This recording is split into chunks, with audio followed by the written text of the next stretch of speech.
Assalamualaikum warahmatullahi wabarakatuh.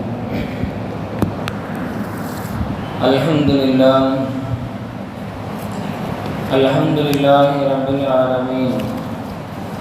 Wassalatu wassalamu ala afdalil anbiya'i wal mursalin Sayyidina Muhammadin sallallahu alaihi wa ala alihi wa ashabihi ajma'in, amma ba'd. فقد قال الله تبارك وتعالى في كلامه القديم والفرقان المجيد: أعوذ بالله السميع العظيم بفضل بسم الله الرحمن الرحيم. الرجال قوامون على النساء. صدق الله المولانا العظيم. وقال نبينا محمد المصطفى رسول الله صلى الله عليه وسلم: البنت والبرقاء، أو كما قال عليه الصلاة والتسليم. எல்லா புகழும் புகழ்ச்சியும் ஏக வல்லவனாம் அல்லாஹ் ஜல்ல ஷானஹு தஆலா ஒருவனுக்கே உரித்தாகட்டுமாக. அண்ணன் பெருமானார் முஹம்மது ரசூலுல்லாஹ் ஸல்லல்லாஹு அலைஹி வஸல்லம் அன்னவர்களின் மீதும் அன்னவர்களின் வழிமுறைகளை பின்பற்றி வாழ்ந்த சத்திய சஹாபா பெருமக்கள், தாபியீன்கள், தபா தாபியீன்கள், நல்லோர்கள், நாதாக்கள், நாம் நம் குடும்பத்தார்கள், உலகிலே உண்டான அனைத்து சமூக மக்களின் மீதும் அல்லாஹ்வின் அன்பும் அருளும் கருணையும் கிருபையும் என்றென்றும் குறைவின்றி நிறைவாக உண்டாவதாக. ஆமீன். அன்பான அல்லாஹ்வின் முன்னடியார்களே, அல்லாஹ்வின் மாபெரும் கிருபை புனிதமான இந்த ஜும்மாவுடைய தினத்திலே அல்லாஹ்வினுடைய இறை இல்லத்திலே ஒன்று கூடி மார்க்கத்தினுடைய விளக்கங்களை பேசுவதற்கும் கேட்பதற்கும் அல்லாஹ் நசீபாக்கி இருக்கின்றான். அல்ஹம்துலில்லாஹ். அன்பானவர்களே, அல்லாஹ் ஜல்ல ஷானஹு தஆலா இந்த உலகத்திலே இந்த மனித சமுதாயத்தை படைத்து ஒவ்வொரு படைப்புகளிலேயுமே ஜோடிகளை ஆக்கி வைத்த இறைவன் மனித படைப்புகளையும் ஜோடிகளை ஆக்கி வைத்தான். ஆண் என்பதாக, பெண் என்பதாக. ஒவ்வொருவருக்கும் தனித்தனியான பல்வேறு விதமான கடமைகள், ஒட்டுமொத்தமான கடமைகள்.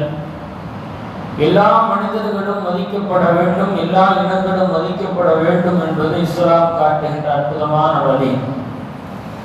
ஒரு ஆணால் ஒரு பெண் பாதிக்கப்பட்டு விடக்கூடாது, ஒரு பெண்ணால் ஒரு ஆணும் பாதிக்கப்பட்டு விடக்கூடாது. அவரவர்களுடைய கடமைகளையும் உரிமைகளையும் சரியான முறையிலே ஆணும் பெண்ணும் சரியாக நிறைவேற்ற வேண்டும் என்பதை இஸ்லாம் நமக்கு அழகான முறையிலே எடுத்து சொல்லி தருகின்றது. பெண் குழந்தை என்று சொன்னாலே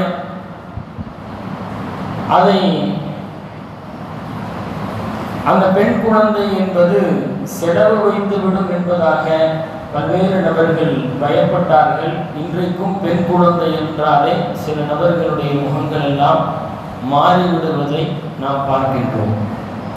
இந்த ஆண் பெண் இரு வர்க்கத்திலே அல்லாஹ் ஜல்ல ஷானஹு தஆலா எந்த ஒரு வர்க்கமும், ஆணாகட்டும் பெண்ணாகட்டும், அவர்களுடைய கடமைகளையும் உரிமைகளையும் அல்லாஹ் மிக தெளிவான முறையிலே இந்த சமுதாயத்துக்கு சொல்லி இருக்கின்றார். அதிலே மிக குறிப்பாக பெண் சமுதாயத்துக்கு வழங்கப்பட வேண்டிய, அவர்களுக்கு சொல்லித்தரப்பட வேண்டிய பல்வேறு விஷயங்களையும் அவர்களுடைய உரிமைகளையும் அல்லாஹ்வும் ரசூலும் மிக தெளிவான முறையிலே பேசுகின்றார்கள். பொதுவாகவே இஸ்லாமிய மார்க்கம் சொல்லுகின்றது அல் பின்து அல் பரக்கா, பெண் குழந்தை என்றாலே அது பரக்கத் நிறைந்தது என்று பெண் குழந்தையை அறிமுகப்படுத்துகின்றது. பெண் குழந்தை பிறந்த பொழுது குடும்பத்தில் ஒரு சிலருக்கு அது முகச்சுழிவை ஏற்படுத்தினாலும் அந்த பெண் குழந்தையை பெற்றெடுக்கின்ற தகப்பனார் அவர் ஒரு மகிழ்ச்சி அடைகின்றார். ஒரு பெண் குழந்தையை பெற்றெடுக்கின்ற பொழுது நபிகள் நாயகம் ஸல்லல்லாஹு அலைஹி வஸல்லம் அவர்கள் பெண் குழந்தையை பரக்கத்துக்கு தோதுவாக சொல்லித் தந்தார்கள். அது மாத்திரமல்ல, பெருமானார் ஸல்லல்லாஹு அலைஹி வஸல்லம் அவர்கள் ஒரு சபையிலே சஹாபாக்களோடு அமர்ந்திருந்த ஒரு சபையிலே இப்படி சொன்னார்கள் நாயகம் ஸல்லல்லாஹு அலைஹி வஸல்லம் அவர்கள், யாருக்கு 3 பெண் குழந்தைகள் பிறந்து 3 பெண் குழந்தைகளை நல்ல முறையிலே அவர் மார்க்க பற்றோடு வளர்த்து அவர் திருமணம் முடித்து வைக்கின்றாரோ அவருக்கு அந்த குழந்தைகள் அவர்களை நரகத்தில் இருந்து காப்பாற்றக்கூடியதாக ஆகிவிடும். அந்த குழந்தைகளின் மூலமாக அவர் சுவனம் செல்வார் என்று சொன்னார். ஒரு சஹாபி எழுந்து கேட்டார், யா ரசூலல்லாஹ், 2 பெண் குழந்தைகள் பெற்றிருந்தால்? நாயகம் ஸல்லல்லாஹு அலைஹி வஸல்லம் சொன்னார்கள், 2 பெண் குழந்தைகளை பெற்றவர்களுக்கும் அந்த சுப செய்தியை நான் வழங்குகின்றேன். அவர்களை நல்ல முறையில் பேணி பாதுகாத்து வளர்த்தவர் அவரும் சுவனத்திலே இருப்பார். குன்னலகு ஹிஜாபம் மினன் நாரி யௌமல் கியாமா, நரகத்திலிருந்து பாதுகாக்கக்கூடியதாக அந்த பெண் குழந்தைகள் ஆகும். அதுகலஹுல்லாஹுல் ஜன்னah, அவரை அல்லாஹ் சுவனத்திலே நுழைவிப்பான் என்று பெண் குழந்தையை பெற்றெடுத்து நல்ல முறையிலே வளர்ப்பவர்களுக்கு பெருமானார் ஸல்லல்லாஹு அலைஹி வஸல்லம் அவர்கள் பல்வேறு விதமான சுப செய்திகளை கூறியிருக்கின்றார்கள் என்பதை இந்த ஹதீசுகளின் வாயிலாக நாம் அறிய முடிகின்றது.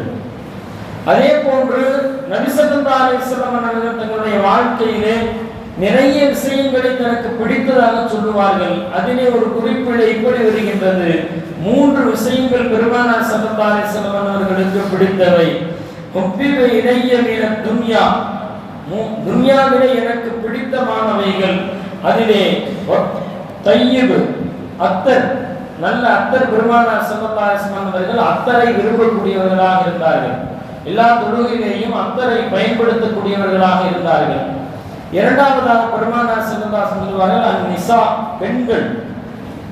நல்ல பெண்களை பெருமானார் ஸல்லல்லாஹு அலைஹி வஸல்லம் அவர்கள் நேசிக்கக்கூடியவர்களாக இருந்தார்கள். தங்களுடைய வீட்டு பெண்மணிகளை மதிக்கக்கூடியவர்களாக இருந்தார்கள். மூன்றாவதாக ஜுஇல குர்ரத்து ஐனி ஃபிஸ் ஸலா, தொழுகை. தொழுகையிலே என்னுடைய கண் குளிர்ச்சி தொழுகையிலே இருக்கின்றது, எனவே தொழுகை எனக்கு பிடித்தமானது என்று சொன்னார்கள். இந்த 3 விஷயங்களிலே ஒன்று பெண்கள். எனவே மார்க்கம் இந்த அல்லாஹ்வும் ரசூலும் பெண் சமூகத்திற்கு ஒரு தனியான ஒரு அந்தஸ்தை வழங்கி இருக்கின்றார்கள். அதை பரக்கத்தாக பார்க்கின்றார்கள்.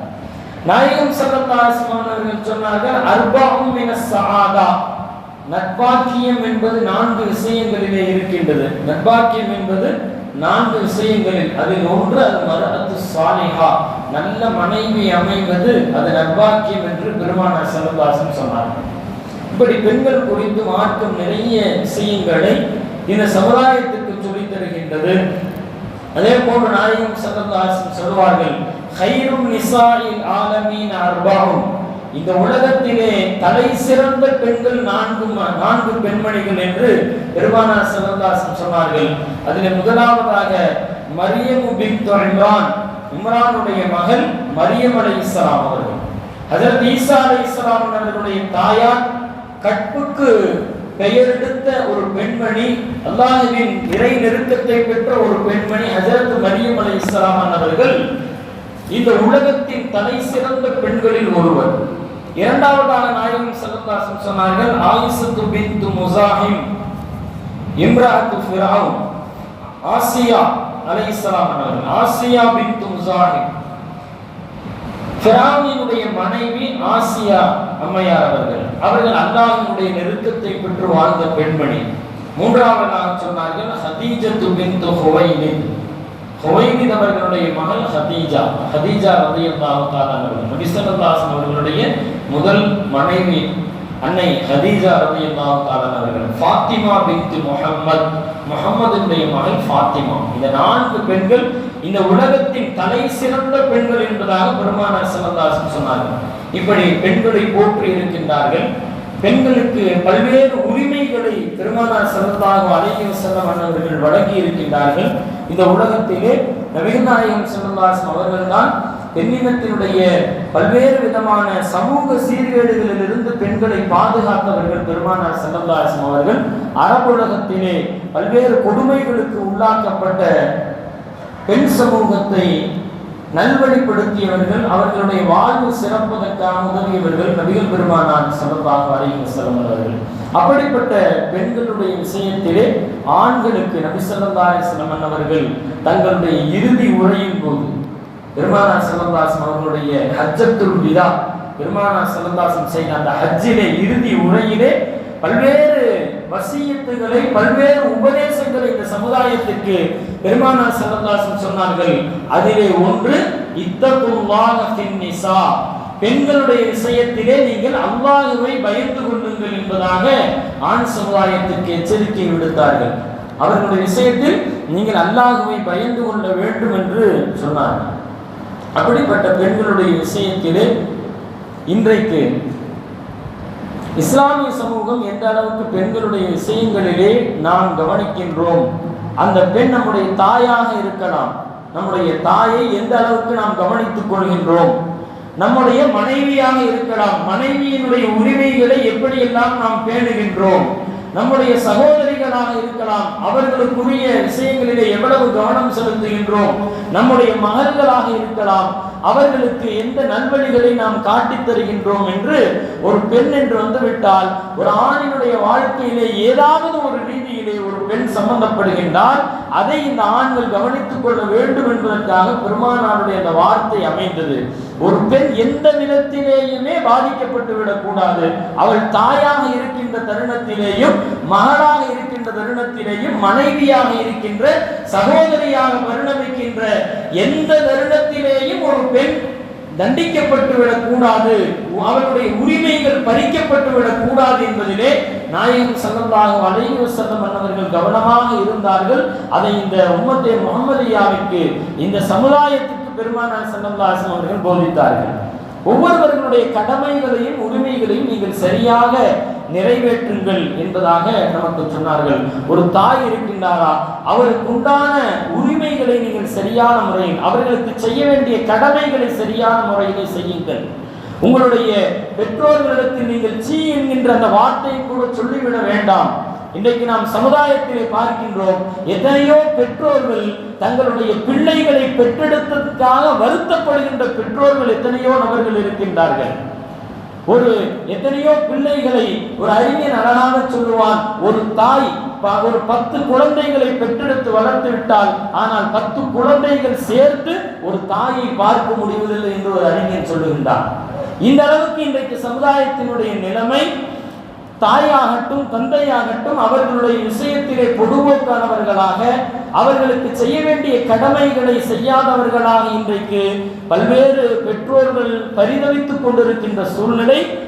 இன்னமும் மிக அதிகமாக சொல்ல போனால், ஒரு பெற்றோர்கள் அடுத்த வேளை உணவுக்கு என்ன செய்வார்கள் என்கின்ற அந்த நிலையிலே, வறிய நிலையிலே இருக்கின்ற பெற்றோர்களை கவனித்துக் கொள்ள பல்வேறு பிள்ளைகள் இன்றைக்கு மறந்து விட்டார்கள் என்பதுதான் உண்மை.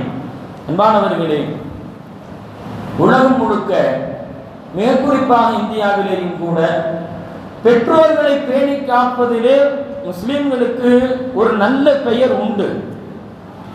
சகோதர சமயத்தவர்களும் கூட சொல்லுவார்கள், நாங்கள் எங்களுடைய பெற்றோர்களை முதியோர் இல்லங்களிலே விட்டு விடுவோம், ஆனால் முதியோர் இல்லங்களிலே முஸ்லிம் பெற்றோர்கள் குறைவு.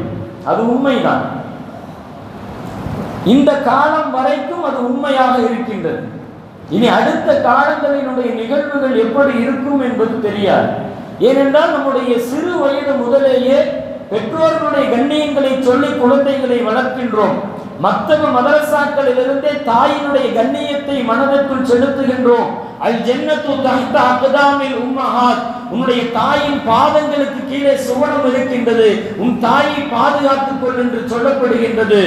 ரிமர் ரப்பி ஃபீ ரிமல் வாலிதி, உன்னுடைய தந்தையின் பொருத்தத்தில் அல்லாஹ்வின் பொருத்தம் இருக்கின்றது, தந்தையின் கோபத்தில் அல்லாஹ்வின் கோபம் இருக்கின்றது என்று சிறு வயதிலிருந்தே அந்த குழந்தைகளுக்கு ஊட்டி வளர்க்கின்ற பழக்கம், பக்குவம் இஸ்லாமிய சமூகத்தில் இருப்பதால் இன்று வரைக்கும் முதியோர் இல்லங்களிலே இஸ்லாமிய பெற்றோர்கள் ஒரு பெரிய அளவிலே இல்லை. ஆனால் இன்றைக்கு ஆங்காங்கே இஸ்லாமிய முதியோர் இல்லங்கள் துவங்கப்படுகின்ற அளவுக்கு நிலைமைகள் மோசமாகிக் கொண்டிருப்பதை நாம் உணர்கின்றோம். ஒரு சில இடங்களில் ஆரம்பித்து விட்டார்கள்.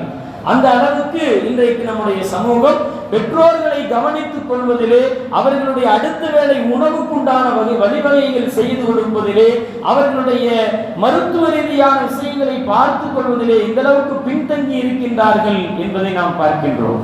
அவர்களாக தொழில் செய்கின்றார்கள், அவர்கள் தங்களுடைய தேவைகளை நிறைவேற்றிக் கொள்கின்றார்கள் என்பவர்களை எல்லாம் தாண்டி இன்றைக்கு தங்களுடைய வயோதிக காலத்திலே எந்த ஒரு வேலையும் செய்ய முடியாத காலத்திலே இருக்கின்ற அப்படிப்பட்ட மனிதர்களுடைய பெற்றோர்களுடைய நிலை இன்றைக்கு மிக மோசமானதாக இருக்கின்றது என்பதை நாம் பார்க்கின்றோம். எனவேதான் நபிகள் கோமான் ஸல்லல்லாஹு அலைஹி வஸல்லம் அவர்கள் பெண்களுடைய விஷயத்தில், அது குழந்தை பருவத்திலிருந்து, குழந்தையாக இருப்பதிலிருந்து அந்த ஒரு பெண் தாயாக பரிணமிக்கின்றவரை எந்த நிலையிலேயும் பெண் சமூகம் பாதிக்கப்படக்கூடாது என்பதிலே கவனமாக இருந்தார்கள்.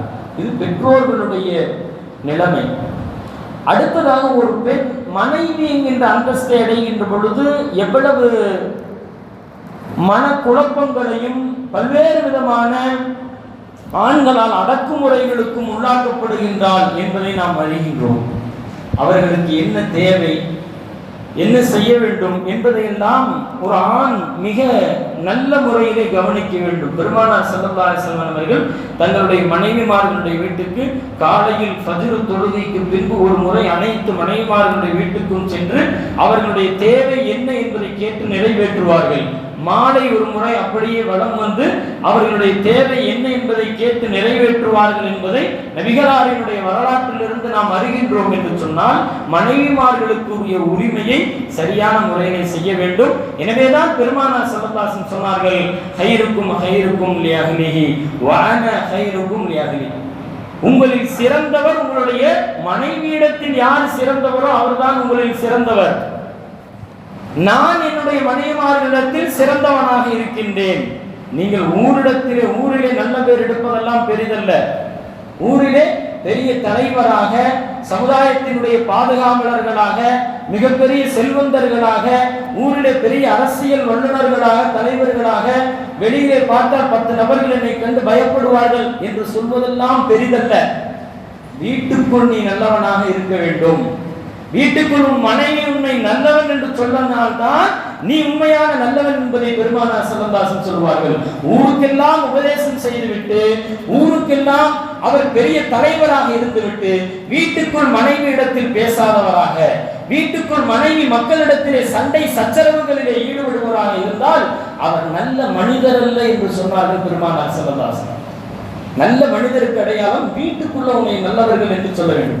ஏனென்றால் அவர்கள் அதிகமான நேரங்களை அவர்கள் தான் உங்களிடத்தில் பகிர்ந்து கொள்ளுகின்றார்கள். அவர்கள் உன்னை நல்லவர்கள் என்று சொல்ல வேண்டும். இன்றைக்கு இஸ்லாமிய சமூகத்தினுடைய ஒரு புள்ளி விவரம் சொல்லுகின்றது, எல்லா சமுதாயத்தை விட முஸ்லிம் ஆண்கள் தங்களுடைய மனைவிமார்களுடைய மருத்துவ நலனை கவனிப்பதில் தவறிக்கின்றார்கள்.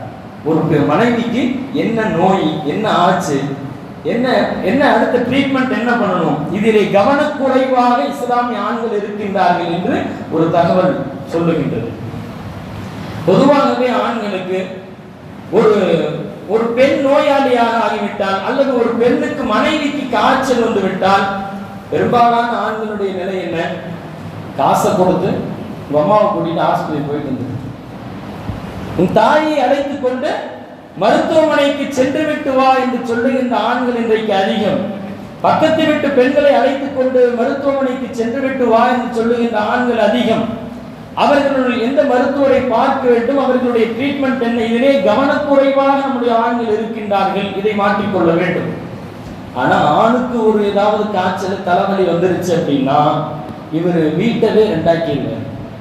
ஒரு ஆணுக்கு ஒரு தலைவலி வந்து விட்டாலும் கூட வீட்டை ரெண்டாக்கிடுவார். எனக்கு அது செஞ்சு கொடுக்கல, இது செஞ்சு கொடுக்கல, என்னை கவனித்துக் கொள்ளவில்லை, நேரத்துக்கு மாத்திரை கொடுக்கல, மாத்திரை சாப்பிட வேண்டியது இவருடைய பொறுப்பு, மாத்திரை எடுத்து கொடுக்கணும் அவங்க. இப்படி ஆண் என்பவன் தன்னுடைய மனைவியிடத்தில் நடந்து கொள்ளுகின்ற விதம் இப்படி. ஆனால் ஒரு பெண்ணுக்கு நோய் என்று வந்துவிட்டால் ஆண்களுடைய நிலை வேறு மாதிரி. எனவே இந்த நிலைகள் எல்லாம் மாற வேண்டும்.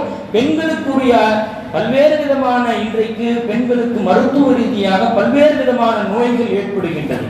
அவர்கள் தங்களுடைய உடலை பார்த்து கொள்ளாத சூழ்நிலையின் காரணமாக பல்வேறு விதமான நோய்களிலே அவர்கள் சிக்குண்டு கிடக்கின்றார்கள். தங்களுடைய குடும்பம், கணவன் தங்களுடைய பிள்ளைகள், தங்களுடைய வீட்டினுடைய பாதுகாப்பு, தங்களுடைய வீட்டை சுத்தமாக வைப்பது, இதிலேயே அவர்களுடைய காலத்தை கழிப்பதால் தங்களுடைய உடலை பார்த்துக் கொள்வதில் அவர்கள் கவனம் அளிக்கின்றார்கள். அந்த பொறுப்பு ஆண்களுடையது என்பதை புரிந்து கொள்ள வேண்டும். இப்படி தாயை நல்ல முறையிலே பார்த்துக் கொள்ள வேண்டும். மனைவிமார்களுக்குரிய உரிமைகளை சரியான முறையிலே அவர்களுக்கு தர வேண்டும். அவர்களுடைய விஷயங்களிலே குறை வைத்து விடக்கூடாது. அவர்களிடத்தில் நல்லவர்கள் என்ற பெயரை வாங்க வேண்டும். இப்படி ஒவ்வொரு பெண்ணினுடைய ஒவ்வொரு தருணத்திலேயும் அந்த நல்ல பழக்கங்களை நாம் கற்றுக்கொள்ள வேண்டும். அதற்கு முன்னதாக நம்முடைய குழந்தைகள், பெண் குழந்தைகளுடைய பாதுகாப்பு, அந்த பெண் குழந்தை பிறந்து விட்டால் அந்த குழந்தைக்கு என்னென்ன விஷயங்கள் எல்லாம் சொல்லித்தர வேண்டும், அதை தாயின் தகப்பன் என்னென்ன விஷயம் எல்லாம் சொல்லித்தர வேண்டும். ஒரு தாய் என்னென்ன விஷயங்கள் எல்லாம் தன்னுடைய குழந்தையிடத்திலே பகிர்ந்து கொள்ள வேண்டுமோ அதை சரியான வயதிலே சரியான காலத்திலே ஒவ்வொரு தாயும் தந்தையும் தன்னுடைய குழந்தைகளிடத்தில் பேச வேண்டிய விஷயங்களை பேசிவிட வேண்டும். இந்த சமுதாயத்திலே இந்த சமுதாயம் மிக மோசமான ஒரு சூழ்நிலையை நோக்கி சென்று கொண்டிருக்கின்றது. அதுவும் மிக குறிப்பாக பெண்களுக்கு எதிராக, பெண் குழந்தைகளுக்கு எதிரான மோசமான ஒரு சுபாவத்தை நோக்கி இந்த சமுதாயம் சென்று கொண்டிருக்கின்ற இந்த காலகட்டத்திலே பேசப்பட வேண்டிய விஷயங்களை நம்முடைய குழந்தைகளிடத்திலே சரியான நேரத்திலே நாம் பேசிவிட வேண்டும். ஒரு பெண் குழந்தையா அந்த குழந்தைக்கு மார்க்கத்தை கற்றுத்தர வேண்டும். சரியான காலத்தில் குர்ஆனினுடைய கல்விகளை, மார்க்கத்தினுடைய விஷயங்களை கற்றுத்தர வேண்டும். ஃபர்தாவை பேண வேண்டும், அது கட்டாய கடமை நம்முடைய மார்க்கத்திலே என்று நாம் பழக்க வேண்டும். ஆனால் இன்றைக்கு பெற்றோர்களுடைய நிலைமை என்ன தெரியுமா? நீ சின்ன புள்ளதாமா, வயசு என்னாச்சுங்க, 15 வயசாகுது. ஆனால் தாயும் தகப்பனும் சொல்லுவது பெற்றோர்களுக்கு எப்போதும் நம்முடைய குழந்தைகள் சின்ன குழந்தைகள் தான். அது 20 வயசானாலும் சரி, 25 வயதானாலும் சரி, குழந்தைங்க பெற்றோர்களுக்கு எப்பொழுதும் குழந்தைகள் தான். ஆனால் மற்றவர்களுக்கு அவர்களுடைய வயது தெரியாது, அவர்களுடைய நிலை தெரியாது. எனவே நம்முடைய கண்ணோட்டத்தில் அவர்களை குழந்தைகளாகவே பார்த்து கொண்டிருப்பதை வீட்டுக்குள்ளே வைத்துக் கொள்ள வேண்டுமே தவிர வெளியிலே செல்லுகின்ற காலகட்டத்திலே ஃபர்தாவை பேணுகின்ற விஷயங்களிலே இன்னைக்கு ஒரு புள்ள ஆசைப்பட்டு நான் புர்கா போடுறேன்னு ஒரு 12 வயசுல சொன்னாலும் 12 வயசுல எதுக்கு புர்கா போடுறேன், அதெல்லாம் 20 வயசாலாம் பார்த்துக்கலாம் என்று சொல்லுகின்ற கலாச்சாரம், சீர்கெட்ட கலாச்சாரம் நம்முடைய சமுதாயத்திலே வந்துவிட்டது. அதே போன்று இன்றைக்கு ஆடை கலாச்சாரங்களிலே, பெண்களுக்கு ஆடை கலாச்சாரங்களிலே எந்த அளவுக்கு மேற்கத்திய கலாச்சாரங்கள், வெஸ்டர்ன் கலாச்சாரம் இன்றைக்கு சமூகத்தில் ஊடுருவி விட்டது என்று சொன்னால், வெஸ்டர்ன் மேற்கத்திய கலாச்சாரம் வைத்தான். ஆண்களுக்கு துணிகளை அதிகமாக்கினான். ஆண்கள் ஒரு கோட்டு போடணும், அதுக்குள்ள சட்டை போடணும், அதுக்குள்ள பனியன் போடணும், மேல டை கட்டணும். இப்படி மறைக்க வேண்டியது பெண்ணை, ஆனால் ஆணுக்கு பல்வேறு விதமான ஆடைகளை உற்பத்தி செய்தான். பெண் மறைக்கப்பட வேண்டியவள், அவர்களுக்கு துணியை குறைத்தார். பெண் சமுதாயத்தின் மூலமாக இந்த உலகத்தை மோசமான நடவடிக்கைகளிலே தள்ளுவதற்கு யகூதிகள், யூத நசராக்கள் பல்வேறு விதமான வேலைகளை செய்து கொண்டிருக்கின்றார்கள். ஒரு புள்ளி விவரம், ஒரு தகவல் சொல்லுகின்றது, இஸ்லாமியர்களை தீனை விட்டு வழிகெடுப்பதற்கு 3 ஆயுதங்களை யகூதிகள் கையில் எடுத்திருக்கின்றார்கள். மேற்கத்தியவர்கள் 3 ஆயுதங்களை கையில் எடுத்திருக்கின்றார்கள். அதில் ஒன்று இஸ்லாமியர்களை வட்டியிலே நுழைவிப்பது. எப்படியாவது வட்டிக்குள் நுழைவித்து விட வேண்டும், பேங்க் வழியாக அல்லது மற்ற சலுகைகளை தருகின்றேன் என்ற பெயரிலே வட்டிக்குள் எப்படியாவது முஸ்லிம்களை நுழைக்க வேண்டும். இன்னொன்று, பெண்களை வீட்டிலிருந்து வெளியே கொண்டு வர வேண்டும். வட்டியில் நுழைவிக்க வேண்டும், பெண்களை வீட்டிலிருந்து வெளியே கொண்டு வர வேண்டும்.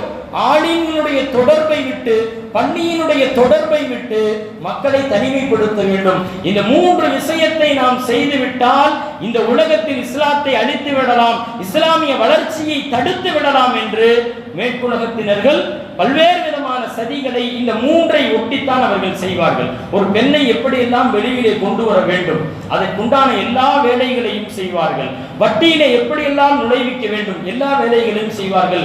மார்க்கத்தை விட்டு ஆலிம்களுடைய தொடர்பை விட்டு எப்படியெல்லாம் ஒருவனை தடுக்க வேண்டும் எல்லா வேலையும் செய்வார்கள். இந்த சூழ்ச்சிகளில் இந்த சமுதாயம் மாட்டிவிடக் கூடாது. மிக குறிப்பாக பெண்களுக்கு அந்த உணவினுடைய இந்த உடையினுடைய விஷயத்திலே நாம் மிக கவனமாக இருக்க வேண்டும். இன்றைக்கு மதரசாக்களிலே ஃபர்தாவை சொல்லித்தரப்படுகின்றது. ஆனால் வீட்டிலே சென்றால் அந்த குழந்தைகள் ஃபர்தாவை பேணுவதில்லை. ஒரு வீட்டுக்கு துவா ஓதலாம் போனா அந்த குழந்தை தலையில துணி இல்லாமல் நின்று இருக்குது. மதரசாவில் தலையில் துணியோடு இருக்கின்ற குழந்தை துணி இல்லாமல் நின்றிருக்கிறது. அதனுடைய ஆடை கலாச்சாரங்கள் வீடுகளே வேற மாதிரியாக இருக்கிறது. கேட்டா அத்தா தான் இந்த ட்ரெஸ் வாங்கி கொடுத்தாரு, கையில்லாத ட்ரெஸ், உடலினுடைய அங்கங்கள் தெரிகின்ற ட்ரெஸ் அம்மாவை பெற்ற தாய் வாங்கி கொடுக்கின்றது. இதுதான் ஸ்டைல் உனக்கு. இன்றைக்கு இந்த உலகம் நாசமாக போவதற்கு மிக முக்கிய காரணம் எல்லா விஷயத்திலேயும் மேற்குலகத்தை அப்படியே பின்பற்றுவது. ஆங்கில கலாச்சாரத்தை வெஸ்டர்ன், எல்லாத்திலையுமே வெஸ்டர்ன், உணவுல வெஸ்டர்ன், ஃபாஸ்ட் ஃபுட்டு சாப்பிட்டு ஃபாஸ்டா போயிடுறது கபிரிஸ்தானுக்கு. ஃபாஸ்ட் ஃபுட்டு, வெஸ்டர்ன் ஆடைகள், வெஸ்டர்ன் கலாச்சாரம், ஆடையிலே உணவிலே நம்முடைய பழக்க வழக்கங்கள் கலாச்சாரத்திலே வெஸ்டர்ன். திருமணத்திற்கு முன்பாக ஆணும் பெண்ணும் சேர்ந்து வாழ்கின்ற வாழ்க்கை அது இன்றைக்கு தமிழகத்திலே நுழைந்து விட்டது. சில இஸ்லாமிய குடும்பங்களிலே நுழைந்து அந்த குடும்பத்தை நாசகரமாக ஆக்கிவிட்டது இந்த கலாச்சாரம்.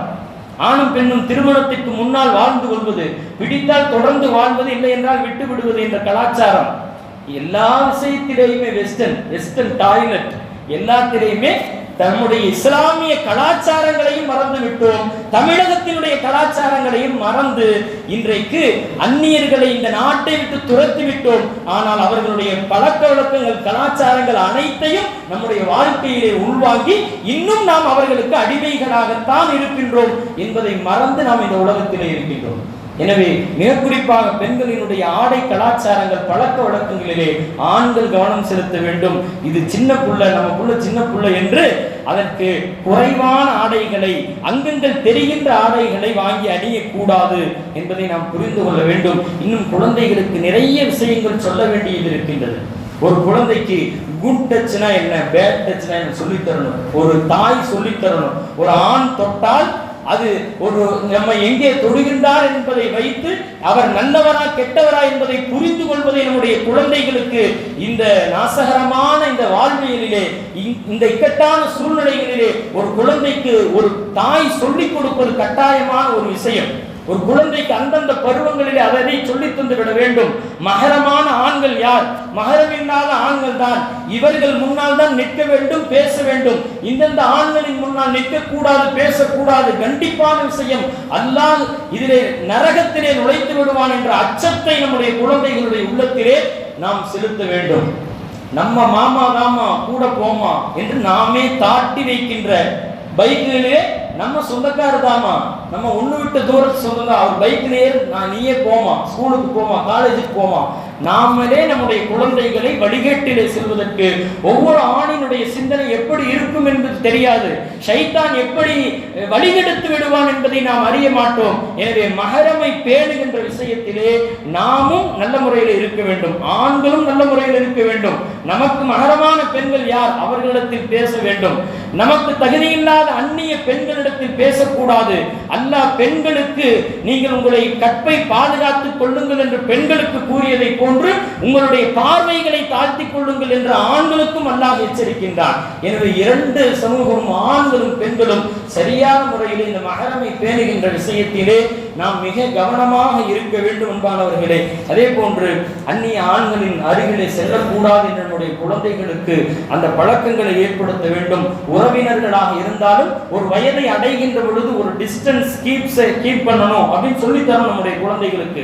ஒரு ஆண்களா அந்த ஒரு வயதை தாண்டுகின்ற பொழுது ஆண்களின் நெருக்கத்தை குறைக்க வேண்டும். நம்முடைய பெண் குழந்தைகளுக்கு எப்படி உட்காரணும், எப்படி எந்திரிக்கணும், எந்த ஆடை போட்டுட்டு எப்படி உட்காரணும், எந்திரிக்கணும், நம்ம குழந்தைகளுக்கு சொல்லித்தர கடமைப்பட்டு இருக்கின்றோம்.